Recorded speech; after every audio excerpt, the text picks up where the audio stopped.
1988 की एक शांत रात, हिंद महासागर के बीच बसे खूबसूरत द्वीप देश मालदीव में सब कुछ सामान्य दिख रहा था की थी। कुछ हथियारबंद भाड़े के लड़ाके तेज स्पीड बोट्स में छिपकर मालदीव की ओर बढ़ रहे थे। उनके चेहरे पर डर नहीं, आवाज से टूट गई। राष्ट्रपति भवन पर हमला हुआ। सुरक्षा गार्डों ने जवाबी फायरिंग की, लेकिन हमला बेहद अचानक और सुनियोजित था। कुछ ही मिनटों में राजधानी में अफरा-तफरी मच गई। लोग जान बचाने के लिए सड़कों पर भागने लगे। उनका देश बहुत बड़े खतरे में है। उन्होंने तुरंत भारत से मदद मांगी। उस समय नई दिल्ली में रात थी, लेकिन जैसे ही संदेश पहुंचा, भारतीय सेना और सरकार हरकत में आ गई। भारत ने बिना समय गंवाए एक बेहद गुप्त और तेज सैन्य मिशन शुरू किया, ऑपरेशन कैक्टस।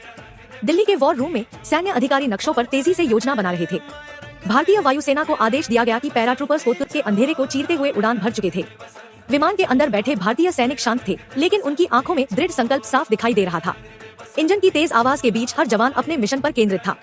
मालदीव पहुंचते ही भारतीय सैनिक भी शहर में मौजूद थे। भारतीय सेना बिना रुके राजधानी की तरफ बढ़ी। सैन्य गाड़ियां तेजी से सड़कों से गुजर रही थी, जबकि डरे हुए लोग उम्मीद भरी नजरों से भारतीय सैनिकों को देख रहे थे।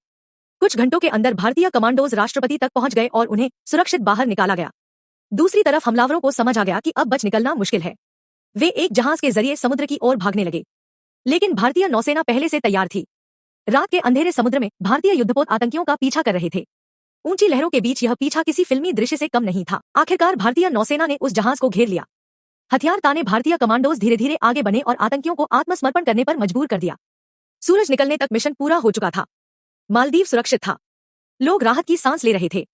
भारतीय सैनिकों की बहादुरी ने पूरी दुनिया को दिखा दिया कि भारत अपने मित्र देशों की रक्षा के लिए किसी भी हद तक जा सकता है।